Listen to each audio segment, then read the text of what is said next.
재판부는 명확하게 판결을 했습니다. 이 혼인생활 파탄의 이유는 김영 이사장과 최태원 회장 공동 불법 행위자다라고 말이죠.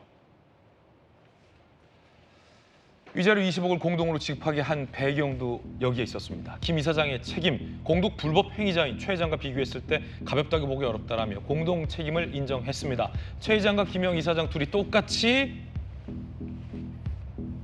불법 행위자다라는 겁니다. 이 법적인 용어가 좀 흥미로운데 조기현 변호사님, 사실은 간통죄가 폐지가 됐잖아요. 이것은 형법적으로 간통과 불륜의 처벌을 국가가 사법적으로 지지 않겠다라는 건데, 그럼에도 불구하고 민사적으로 피해자가 상대 배우자와 배우자의 외도한 상대에게 민사소송을 할 수 있게 여력을 남겨뒀고, 그것이 지금 이 위자료 소송인데, 그 용어가 공동 불법 행위자라고 돼 있어요. 그러니까 형사적으로, 형법적으로는 불륜과 간통이 죄가 아니게 됐지만 용어는 여전히 불법 행위자라는 용어를 쓰게 되는 이유는 뭡니까? 그러니까 불법 행위를 반드시 형사적 처벌을 받은 걸 전제하지 않는 게 민사적 불법 행위입니다. 아, 그렇군요. 고의 과실에 의해서 손해를 끼치는 행위를 포괄적으로 이제 민사에서는 불법 행위로 규정을 하는데, 이제 공동 불법 행위라고 하면은 여러 명이 각자의 어떤 뭐 지위에서 불법 행위를 끼쳐서 상대방에 손해를 끼치는 경우를 공동 불법 행위라고 하고, 그 경우에는 이 지금 이 판결처럼 이 손해배상을 하라 이건데, 20억은 둘 중에 누가 내도 상관없습니다. 원래는 근데 이제 일반 사건에서는 불법 행위자 간에 A가 20억을 내면 A는 이제 B에 너 책임이 한 50%니까 넌 10억 나한테 해, 구상 행사거나 이런 식으로 진행이 되는데요.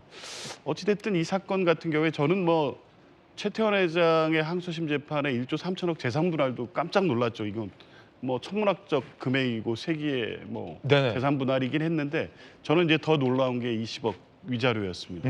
왜냐하면 재산 분할이라는 거, 일단 분할 대상 재산이 정해지면 거기 기여도에 따라서 인정할 거냐 안 할 거냐니까, 최태원 회장의 분할 대상 재산이 어느 정도 정해져 있다고 하면 기여도에 따라서 나눌 수 있기 때문에 이 기여도가 그대로 인정되면 정말 그 정도 나오겠다 이렇게 볼 수도 있는 거거든요. 근데 위자료는 그렇지 않습니다. 전례가 없어요. 지금 대법원에 제시한 위자료 어떤 기준이 있는데요. 그 중대 어떤 뭐 재해라든가 이런 것에 불법 행위 책임 아마 상한이 9억일 겁니다. 그렇군요. 그 20억짜리 위자료는 없었어요. 한 번도. 더군다나 하물며 이렇게 예. 상간녀 소송과 관련해서 20억 배상 판결은 매우 드물다.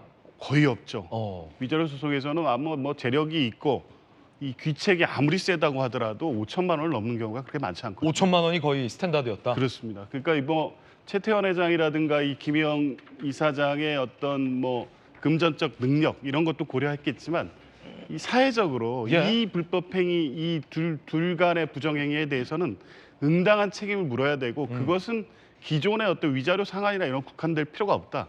재판부로서는 이 행위를 아주 나쁘게 본 것 같아요. 그러니까 뭐 부정행위, 오래된 부정행위도 있었고 혼외자도 있었고, 더 나쁘게 본 건 그럼에도 불구하고 그 책임을 노소영 관장한테 계속 떠넘기는 방식으로 재판을 했던 거. 그러니까 뭐 어쨌든 이 위자료라는 게 이 둘 간의 부정행위를 통해서 노소영 관장이 입은 정신적 손해잖아요. 정신적 손해의 내용 중에 핵심은 뭐 부부관계가 끝났고 법률적 혼인이 있음에도 외도를 했다 이런 정도가 아니라, 그 책임이 다 너한테 있다는 주장을 일관되게 계속하고 있었기 때문에 재판부가 보기에는 이건 뭐 기존의 상한이랑 관계없이 응당하게 실제 금전적으로 책임질 수 있는 최대치까지 위자료를 지급하는 게 맞다고 본 거고, 그래서 뭐 20억의 기준을 제시된 것 같은데, 향후에 유사 사건이나 이런 부분에서 상당한 영향을 미칠 것 같습니다. 과거처럼 뭐 그 책임이 큰데도 대략 법원이 정한 기준이 최대 뭐 5천에서 많아야 1억 넘어간 경우는 거의 없었는데,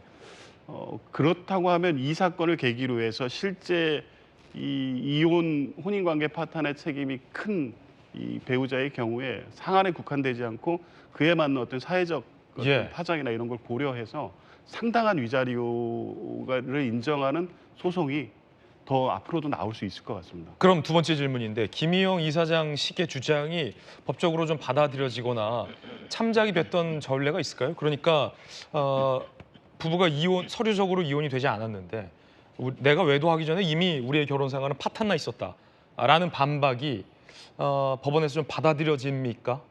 고려는 하는데요. 일단 법률로 한 관계가 유지되고 있는 한은 그 사이에 부정행위를 했다고 사실상 혼인관계가 파탄났다고 해서 그 부정행위를 정당화시켜 주지는 않습니다. 그렇군요. 왜냐하면 그래서 이제 사실은 유책 배우자의 이혼 소송이 잘 인정되지는 않지만 사실상 혼인관계가 파탄났다고 하면 법원이 그냥 더 이상 혼인관계를 지속할 수 없는 사유가 있다 해가지고 이혼 판결을 해주거든요.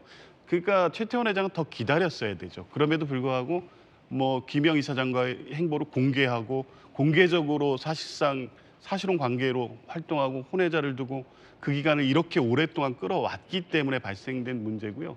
이것은 뭐 책임의 문제는 이미 뭐 최태원 회장이 이걸 공개한 순간부터 어느 정도 정해져 있었다고 봅니다. 김희영 이사장과 노수영 관장 측의 이야기 한번 들어보시죠. 양측의 변호사입니다.